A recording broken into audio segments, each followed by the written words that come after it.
Not confused. Harry Potter and the Chamber of Secrets, Chapter 5, The Whomping Willow, page 84, with guest dialogue from JD. Hello.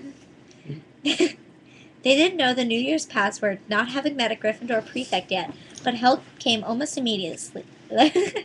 Help came almost immediately. They heard hurrying feet behind them and turned to see Hermione dashing toward them. There you are! Where have you been? The most ridiculous rumors. Someone said you'd been expelled for crashing a flying car. Well, we haven't been expelled. Harry assured her. You're not telling me you did fly here? Said Hermione, sounding almost as severe as Professor McGonagall. Skip the lecture. Said Ron impatiently. And tell us the new password. It's Wattlebird. Said Hermione impatiently. But that's not the point. Her words were cut short, however, as the portrait of the fat lady swung open, and there was a sudden storm of clapping. It looked as though the whole of Gryffindor House was still awake, packed into the circular common room, standing on the lopsided tables and squashy armchairs, waiting for them to arrive.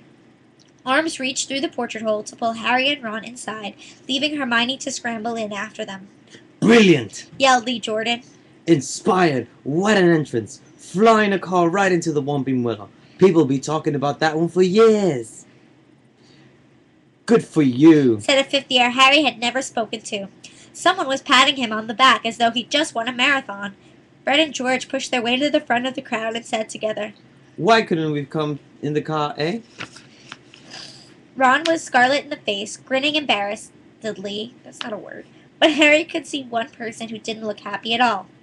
Percy was visible over the heads of some excited first years, and he seemed to be trying to get near enough to start telling them off. Harry nudged Ron in the ribs and nodded in Percy's direction. Ron got the point at once. I got to get upstairs, a bit tired, he said, and two of them started pushing their way towards the door on the other side of the room, which led to a spiral staircase and the dormitories. Night. Harry called back to Hermione, who was wearing a scowl just like Percy's. They managed to get to the other side of the common room, still having their backs left, and gained the piece of the staircase. They hurried up it, right to the top, and at last reached the door of their old dormitory, which now had a sign on it saying, Second Years. They entered the familiar circular room with its 5-4 posters hung with red velvet, and its high, narrow windows. Their trunks had been brought up for them and stood at the ends of their beds. Ron grinned guiltily at Harry. I knew I should have enjoyed that or anything, but... The dormitory door flew open, and in came other second-year boys, Seamus Finnegan, Jean Thomas, and Neville Longbottom. Unbelievable. Beamed Seamus. Cool. Said Jean. Amazing. Said Neville, awestruck. Harry couldn't help it. He grinned too. Chapter 6. Gilderoy Lockhart. The next day, however, Harry barely grinned once. Things started to go downhill from breakfast in the Great Hall.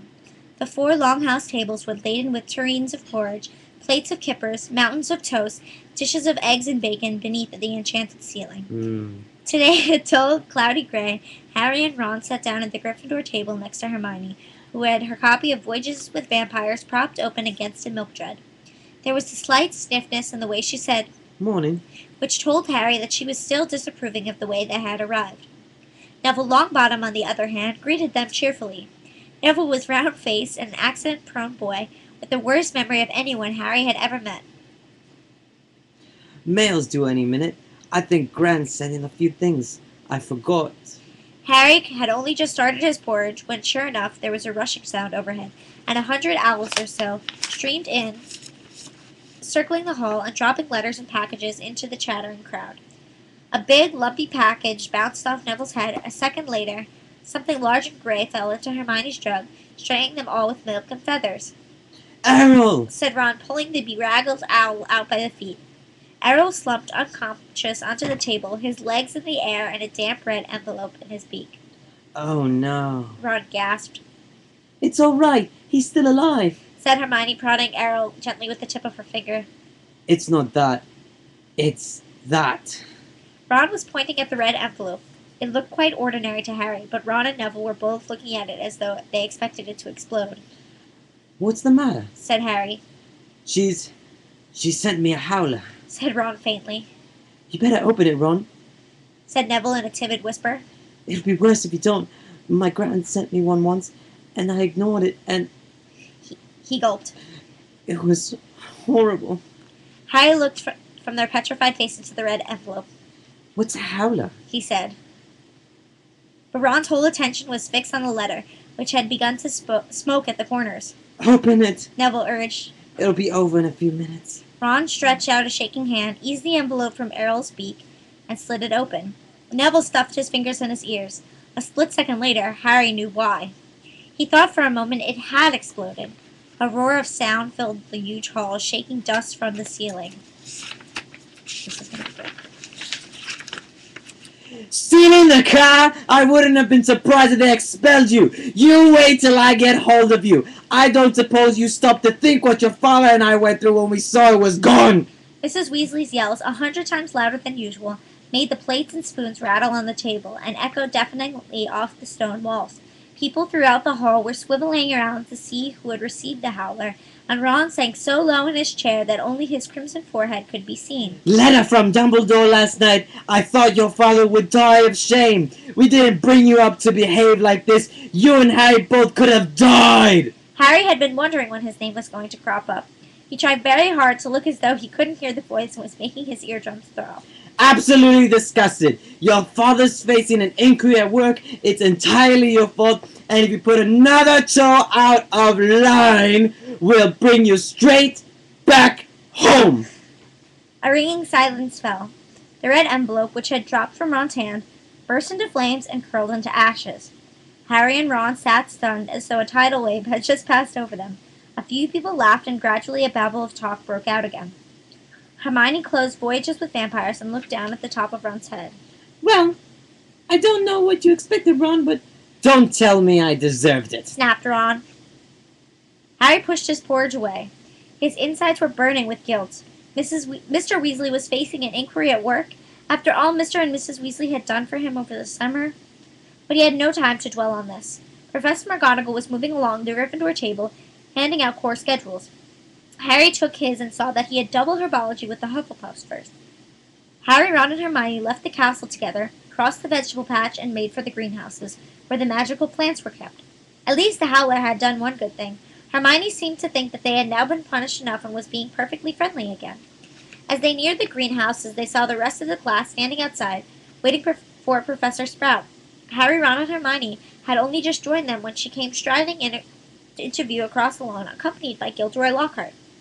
Professor Sprout's arms were full of bandages, and with another twinge of guilt, Harry spotted the whomping willow in the distance, several of its branches now in slings. Professor Sprout was a squat little witch, who better not have broken anything, who wore a patched hat over her flyaway hair. There was usually a large amount of earth on her clothes, and her fingernails would have made Aunt Petunia faint.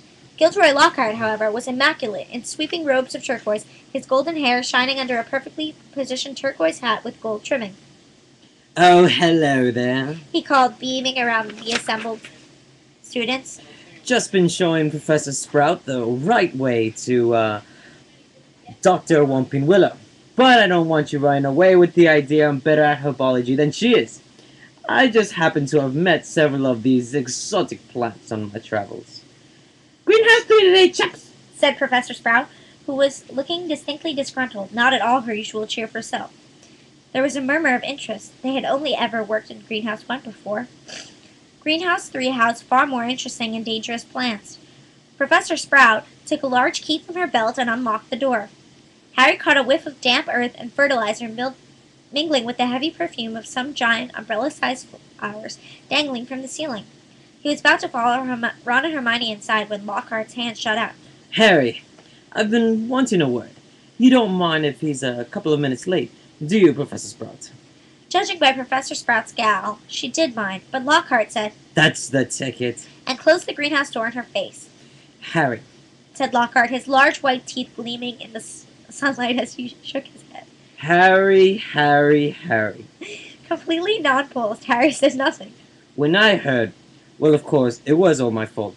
Could have kicked myself. Harry had no idea what he was talking about. He was about to say so when Lockhart went on. Don't know when I would have been more shocked. Flying a car to Hogwarts. Well, of course. I knew once you'd done it. Stood out of my arm. Harry. It was remarkable how he could show every one of those brilliant teeth even when he wasn't talking. Give you a taste for publicity, didn't I? Said Lockhart. Gave you the bug. You got onto the front page of the paper with me, and you couldn't wait to do it again. Oh no, Professor, see, Harry, Said Lockhart, reaching out and grasping his shoulder. I understand.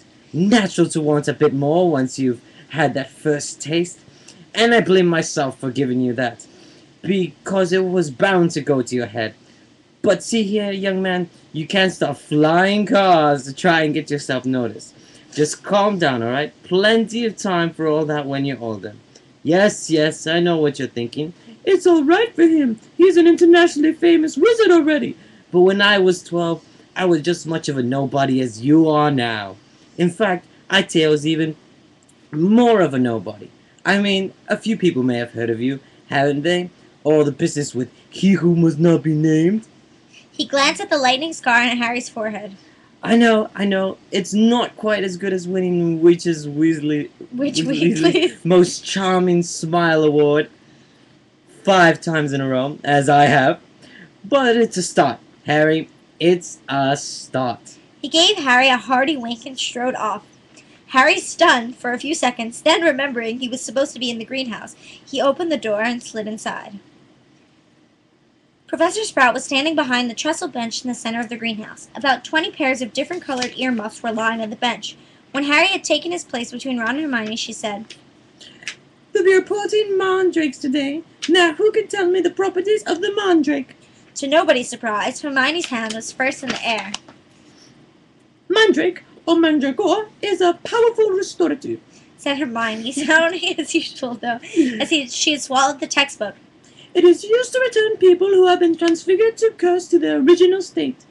Excellent! 10 points to Gryffindor, Said Professor Sprout. The mandrake forms an essential part of most antidotes. It is also, however, dangerous. Who can tell me why? Hermione's hand narrowly missed Harry's glasses as it shot up again. The cry of the mandrake is fatal to anyone who hears it. She said promptly. Precisely! Take another 10 points. Said Professor Sprout. Now the mandrakes we have here are still very young. She pointed to a row of deep trays as she spoke, and everyone shuffled forward for a better look. 100 or so tufty plants, purplish green in color, were growing there in rows. They looked quite unremarkable to Harry, who didn't have the slightest idea what Hermione meant by the cry of the mandrake. Everyone take a pair of earmuffs, Said Professor Sprout. There was a scramble as everyone tried to seize a pair that wasn't pink and fluffy. When I tell you to put them on, make sure your ears are completely covered. Said Professor Sprout. When it is safe to remove them, I will give you the thumbs up. Right, earmuffs on. Harry snapped the earmuffs over his ears. They shut out sound completely. Professor Sprout put the pink fluffy pair over her own ears, rolled up the sleeves of her robes, grabbed one of the tufty plants firmly, and pulled hard.